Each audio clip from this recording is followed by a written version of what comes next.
il y a une telle contradiction dans ce jugement-là, parce que l'article 5 de nos constitutions, selon ce jugement-là, lui permet de collecte de données.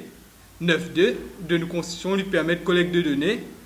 Au dans paragraphe 6 de ce jugement-là, c'est de summing up, il vient dire que selon Data Protection Act et National Identity Card Act, le stockage de données est inconstitutionnel. Donc, nous demandons, comment un jugement, il peut dire qu'il collecte de données légales, et après le prochain paragraphe, il vient dire qu'il est anticonstitutionnel.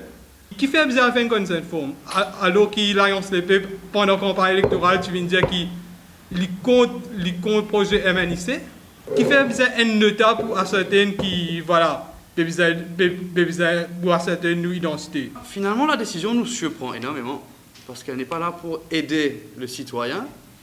Nous avons demandé une solution temporaire depuis septembre, depuis que le jugement a été mis en hold. La plateforme avait demandé une solution temporaire pour ceux qui ont besoin de faire une carte.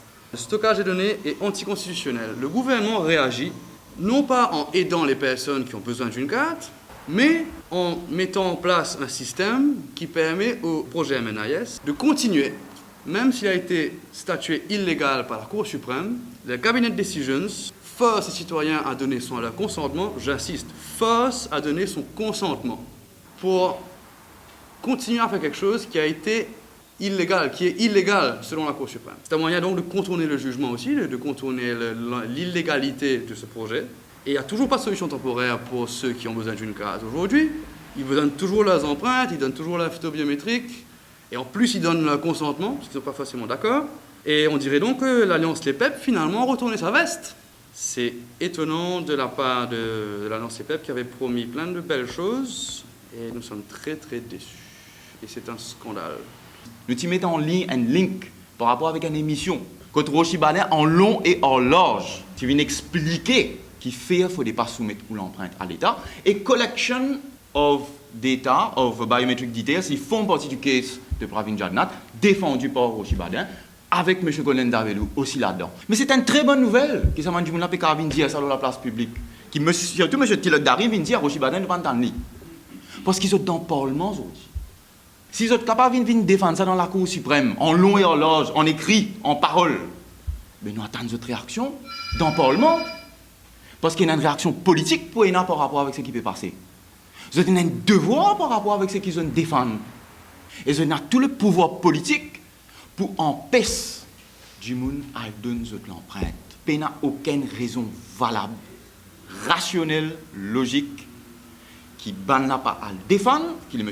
Colin Davelou, qui est M. Tilak Dari, M. Pravin Jagannath, M. Roshi Badin, bec et ongle. Ils ont besoin de défendre l'intérêt des citoyens dans le Parlement. Parfait à nous quoi, qui sont même du monde qui finit résilier contre Betamax, pas capable de faire une régulation ou passer la loi pour faire en sorte qu'à partir de ça, on n'est plus besoin de soumettre l'empreinte. Je préfère passeport and consent form, dépense encore casse le papier, faire du monde qui a un problème pour le rôle notable. Qu'est-ce qu'on peut faire? Nous avons l'intention.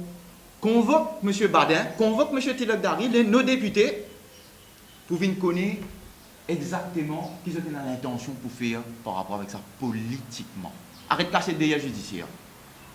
Arrêtez de faire du monde quoi qui a là toute la responsabilité du thème biométrique qui repose sur la décision du judiciaire. C'est faux. Complètement faux. Nous demandons de prendre notre responsabilité. La plateforme, maintenir ce mot d'ordre par rapport avec l'élection municipale, nous maintenons nos mots d'ordre pour ne pas voter dans le parti mainstream, qui lit l'Alliance Les Peuples, par rapport à une décision qu'ils ont fini de prendre là. Et le MMM encore moins, parce que depuis 2013-2014, au lieu de négocier l'alliance, leader de l'opposition peut négocier l'alliance avec le Premier ministre, et ici un projet code biométrique peut mettre en place, et ils ont dit, vous trouvez qu'il est extrêmement clairvoyant, Paul Béranger, tout ça, le déroulement qui est dans le biométrique là, hors de question vote MMM, hors de question vote l'Alliance Les Peuples. Nous pouvons dire à eux, boycott dans le parti mainstream.